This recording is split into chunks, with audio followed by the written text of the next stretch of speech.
All right, welcome everybody. Today we're going to talk about lesson number 17. This is section 2.4, which is all about the complex numbers. So the first thing that you have to remember about a complex number is what it means to be in standard form. All of your answers will always say, please write in standard form of a complex number. So that is a plus bi, where a is the real part and bi is the imaginary part. So you always put the real part first and you always put the imaginary part second. Just to remind you of where the complex numbers are in terms of all the number sets that you know so far, technically the complex numbers are the largest number set, a plus bi. Then inside of the complex numbers, you can either become real numbers, which means that there is no imaginary part. And then, of course, from the real numbers, you can either be rational or irrational. Once you're rational, you could potentially be an integer or a whole number, and then all the way down to a natural number.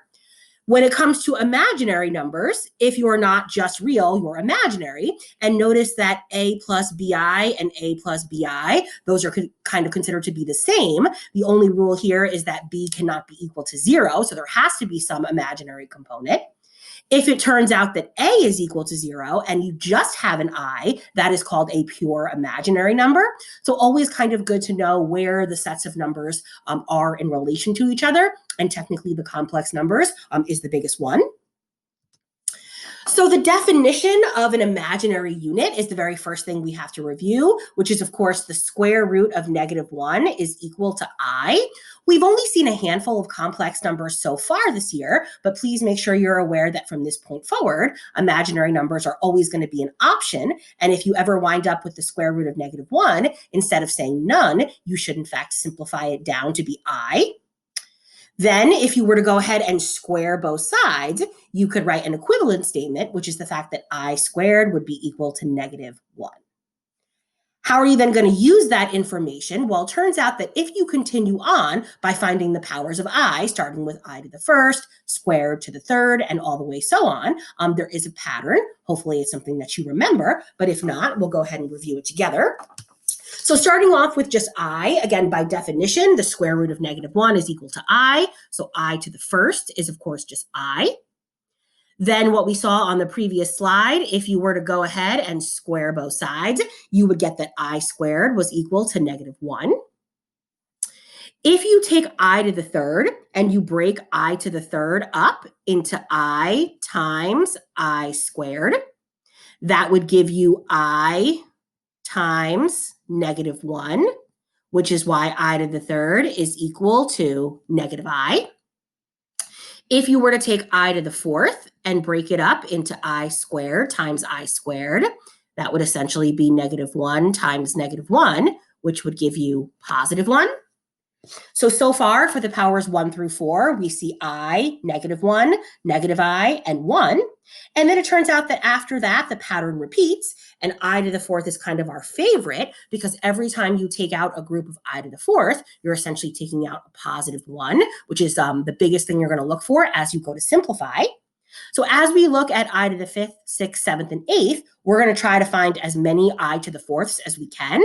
So if you write I to the fifth as I to the fourth times I to the first, I to the fourth just turns out to be 1 times I, which is why I to the fifth is equal to I. I to the sixth, again, if you break it up into I to the fourth and I squared, that's going to be 1 times -1, which is equal to -1. I to the fourth times I to the third. That's essentially 1 times -I, which of course is equal to -I. And then finally, I to the fourth and I to the fourth. That's 1 times 1, which is, of course, equal to 1. So as you can see here, and as you probably remember, the powers 1 through 4 are the same as the powers 5 through 8, and that pattern does, in fact, continue, which we'll see here on the next slide. So the powers of I always repeat in groups of 4, and what I have for you here is I to the first up through I to the 12th. Notice that any power of I that is divisible by 4 always turns out to be a 1. That's because you can just simply take out an even number, an exact number of groups of 4, each of which becomes a 1. So that's kind of the shortcut, that anytime you're being asked to simplify a power of I, if it is divisible by 4, you're always just going to get a 1. Look at the numbers in front. So I to the third, I to the seventh, and I to the 12th. Notice if your power is exactly one less than a multiple of 4, you're always going to get negative I. 2 less than a power of 4, and you're always going to get a I squared. And then if you're 3 left, you're always going to simplify. 3 less, you're always going to simplify to just be I. So there's lots of ways for you to employ this pattern here. Some people don't have to show any work at all, and then some people do. So it would say simplify using the powers of I. And again, here's just a couple of examples showing some work, keeping in mind that it would be very possible that you wouldn't really have to show very much work at all. So starting off with I to the 12th, again, really the shortcut is as soon as you see a power of I that you know is divisible by 4, you automatically know that the answer is going to be 1. If you wanted to show why, you would break it up into 3 groups of I to the 4th, because 4 plus 4 plus 4 equals 12. Those would all be equal to 1, which is why when you multiply them all together, you just get 1. Something like I to the 22nd. So I to the 22nd is clearly not divisible by 4, but you would take out as many groups of 4 as you could, which in this case would be 5 groups of 4. All of those would turn out to be 1. So all you really care about is how many groups of I would be left. And because you'd be left with an I squared, that is why your whole answer simplifies to be negative 1. Problem B and problem C kind of show you the same thing, but with a bit of a shortcut. So in number B, you wrote out all the groups of 4. In C, you're kind of just doing a shortcut. So basically, if you saw I to the 31st, you'd be trying to find a number close to 31, less than or equal to 31, that you know for sure is divisible by 4. So the closest value would be I to the 28th. I to the 28th, you could write that as 4 I to the 4th, 7 groups of I to the 4th, and that would all just turn out to be a 1. I to the 3rd is negative I, which is why your final answer winds up being negative I. And then finally, I to the 45th. So 45 is definitely not divisible by 4, but there's a very close number nearby that is I to the 44th. I to the 44th would just simplify to be 1. I to the 1st would stay in I, which is why this whole thing simplifies down to be I. So any power of I that you get, it only should simplify to be one of these 4 answers, 1, negative 1, I, or negative I. So here are some other things that you're going to be expected to do with complex numbers, and the directions pretty much always say perform the operation and then give your answer in the standard form, which is of course always A plus BI. So let's say you had negative 5 plus the square root of negative 9. So negative 5, of course, stays a negative 5. The square root of negative 9, that's like saying the square root of 9 times the square root of negative 1. The square root of negative 1, of course, is I. The square root of 9 is 3. So your final answer here is negative 5 plus 3i. For the square root of negative 80, you'd be trying to first recognize that you have a square root of negative 1. That's where the I comes from. The square root of 80, you would then be looking for the biggest perfect square that goes evenly into 80, which would be 16, and it goes 5 times. Your answer is going to have both a radical, a whole number, and then an I. So in terms of what order should you write them in, you should always write the real part first, which is the 4. You should put the I in the middle, and then you should put the radical 5 in the back. So that is, for most people, what's considered to be the proper notation. Again, the 4 first, the I in the middle, and the root 5 in the back. You guys are mostly checking your answers against my answer keys, in which case that is the format with which you will see it. Your book, just so you know, puts the I behind the radical 5. That is not a common way to write it, and it's also very confusing because it's hard for you to tell whether the I is underneath the radical or not. So my personal recommendation is put it in the middle. It's technically not wrong if you put it in the back, but it's very confusing whether or not it's under the radical. So I would just follow my notation. It just makes everybody's life a little bit easier. All right, so here you're trying to perform the operation, and of course you have to simplify those powers of I. So 15i squared minus 6i to the 3rd, just to be clear, you cannot combine those because they're not like terms. You couldn't combine an x squared with an x cubed, so you also can't do it for i's. But what you can do is simplify. So I squared, hopefully you remember, is equal to negative 1. I cubed is equal to negative I. That's going to give you a final answer of negative 15 plus 6i. Don't combine that negative 15 and that 6. You're not allowed to do that. Technically, you could factor out a 3, but again, not necessary, so no need to take it a step farther. Here for the next one, you could decide whether you want to simplify first and then multiply, or multiply and then simplify. You're going to get the same answer either way, so that's up to you. I'm going to go ahead and start by distributing. So 3i to the 6th times 2i to the 8th. 3 times 2 is 6. You would add those exponents of I, which would give you 14. Distribute again. 3i, 6 plus 13 would give you 19. Again, you cannot add those because they're not like terms, but you can, in fact, simplify them. So if I was trying to simplify I to the 14th, I would be looking for a power of I close to 14, less than or equal to 14, that I know for a fact is divisible by 4, because that's going to give me a 1. So that would be I to the 12th. If I take I to the 12th away from I to the 14th, that's going to become a 1, and I would just be left with I squared. Plus 3. If I look at I to the 19th, a number close to 19 that I know is divisible by 4 would be 16. So if I took away I to the 16th, I would be left with I to the 3rd. I squared is equal to negative 1. I cubed is equal to negative I, which means my final answer is going to be negative 6 minus 3i. Because of the fact that your assessments this year are open notes, there really should be no reason why you get any of these simplifying i's wrong, since you obviously can just have the powers of I in front of you. Here, look at these two problems. While they look similar, the biggest difference is in their complexity. The first one is just a subtraction, where the second one is actually a multiplication. So more often than not, people see the problem on the left, and for some reason they multiply. Don't do that. Make sure you're just doing exactly what it is that the question asks.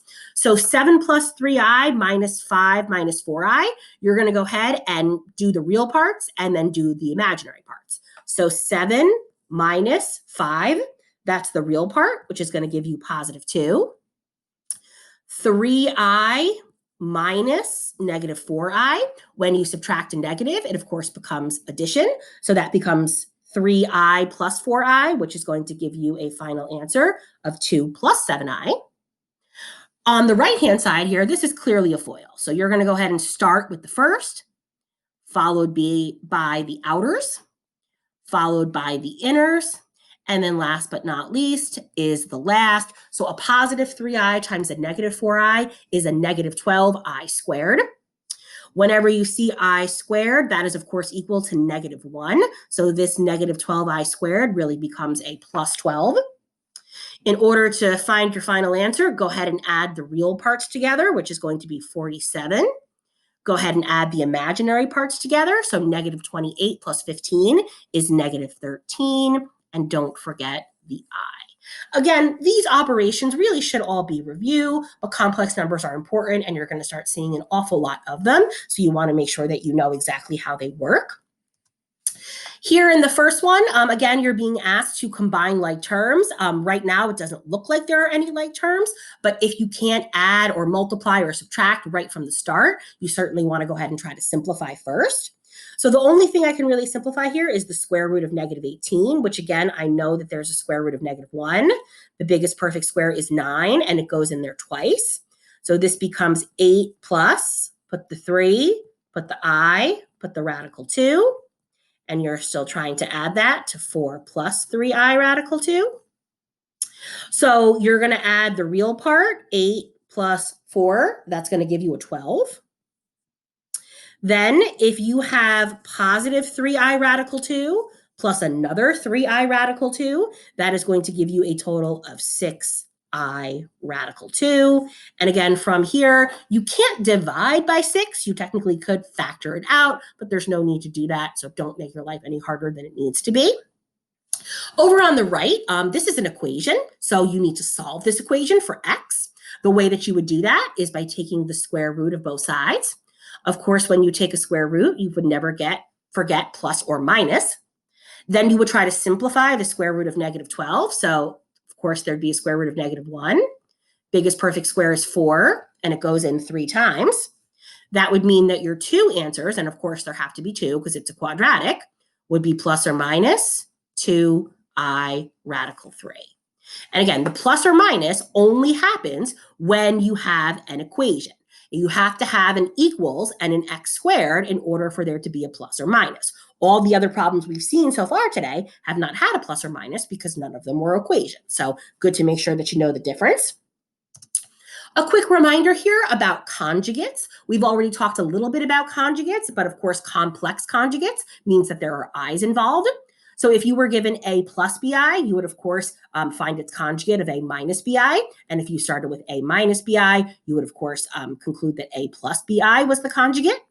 Remember what we talked about in the last section, that when you're talking about answers to a problem, if I was to tell you that x equals 4 plus 2i was a solution to a quadratic, you would automatically know that 4 minus 2i also had to be a solution. Then remember there was that equation, x squared minus the sum of the roots times x plus the product is equal to 0. So you're going to see that again. Find a quadratic that has 4 plus 2i as an answer. You would automatically have to know that it's 4 minus 2i as well. Find their sum, find their product, and then you could go ahead and write that equation.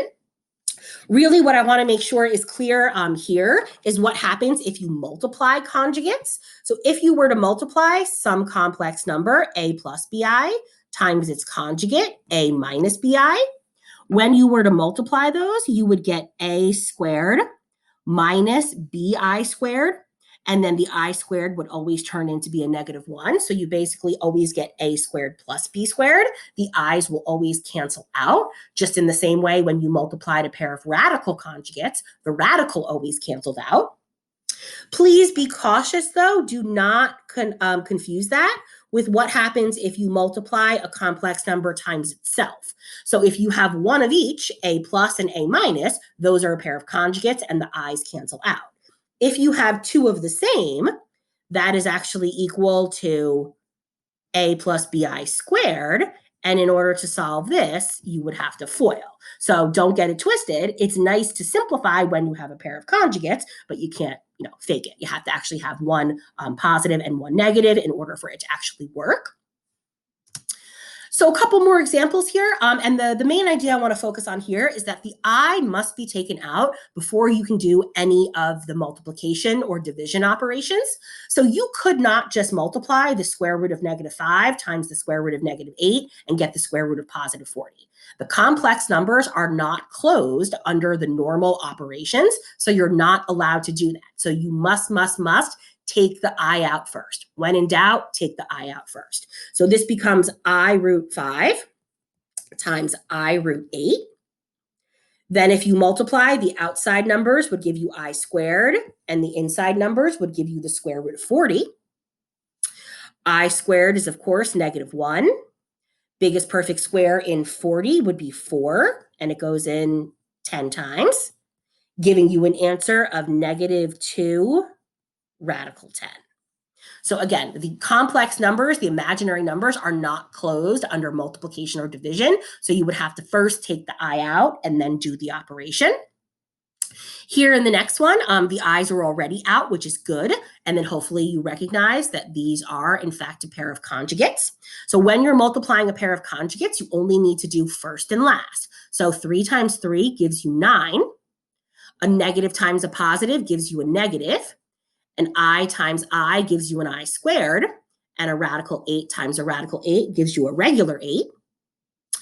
An I squared is equal to a -1, which means this really becomes 9 plus 8, which is an answer of 17. And that jives with what I showed you on the previous slide, that whenever you multiply a pair of conjugates, you always wind up with an addition between the two because of the fact that the I will always be squared, which always will change the sign to addition.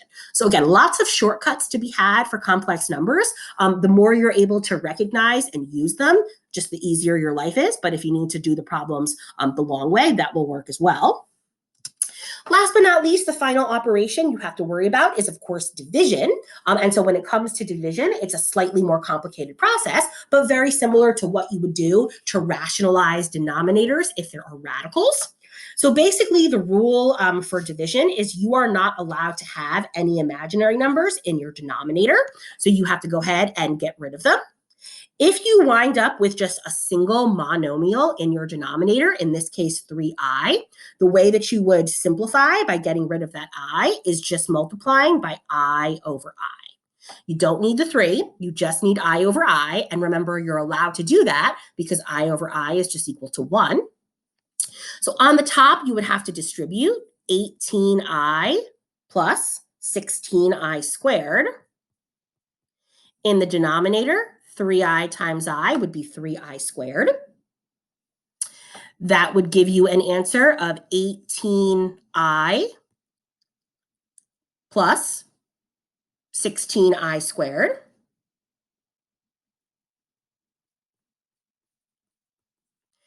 All over -3. Then, of course, the I squared would turn into a negative. So this would wind up being 18i minus 16 over -3. And then technically, while that answer has gotten rid of the I in the denominator, really you want to have the numerator as the real part first and the imaginary part second. And you also don't really ever want to have a negative denominator. So I'm going to go ahead and divide everything by a negative, and then I'm going to reverse the order. So I'm going to divide by a negative, which is going to give me a positive 16, which I'm going to put first. If I divide by a negative, it gives me a negative 18i, which I'm going to put second, and then I'm going to have my nice positive 3 by itself there in the denominator. So again, I divided by a negative and I switched the order just because I do like to have my real part first and my imaginary part second. If you could reduce further, you would, meaning if there was something that divided evenly into 3, 16, and 18, you would, but in this case, there isn't. And then in the denominator, because of the fact that you have binomials, it's a little bit more complicated. So I like to start by always writing parentheses around them. So I remember that they cannot break apart. Then, of course, hopefully you remember from your radical days, if you're trying to get rid of a binomial, rationalize it from the denominator, you're going to multiply by the conjugate, one on the top and one on the bottom. The conjugate, of course, means the same front, the same back, and the opposite middle. On the top, you have to go ahead and do the full FOIL. So first, outers, inners, and last. Whereas on the bottom, because you have a pair of conjugates, you only have to do first and last. So 1 minus 4i squared. Remember, of course, that each of the I squareds turns into a positive. So this negative 14i squared really turns into a positive 14. This negative 4i squared really turns into a positive 4. In the numerator, if you combine like terms, 6 plus 14, that's going to give you a 20. 12i minus 7i is 5i, all over 5. And because you can divide each of those outside numbers, 25 and 5i, all by 5, your final answer is 4 plus I, and technically it's 1i, which you could put or not put. That would be up to you. So that's really an overview of all the different kinds of operations that you're going to be asked to do for complex numbers. For some of you, that's more than you may have needed, and for some of you, you might still need some. So we're probably going to be watching this in class, which means that I'm going to go ahead and ask you to pause and try it, which means I'm going to ask you to go ahead and try to do these 4 problems. So each of them has a little bit of a little bit of a shortcut component in it. So I'll pause it and obviously give you a chance to write them down. If you can see the shortcut, you should certainly go ahead and try to employ it. If not, kind of try to grind away using whatever method. And again, probably everyone's going to pause it and try it, and then we'll go over the answers afterwards. All right, so assuming you have tried, paused the video and tried all 4 of those problems, here are the answers. So if you got them all right, good for you. If you did not get them all right, I'm going to go through them on the next 4 slides. We may or may not play them in class, depending on how everybody did overall. So here for number 1, yes, you could just FOIL everything exactly as it appears and then hopefully distribute combine like terms and get the right answer. Here's a bit of a shortcut though. If you were to look at these 2 terms, you would perhaps realize that they both have a 17 minus 13i. You could essentially factor that out.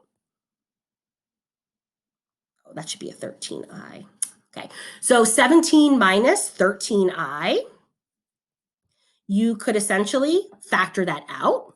If you factor 17 minus 13i out of each from the first grouping, you'd be left with 5 plus 4i. From the second grouping, it would, of course, be a subtraction.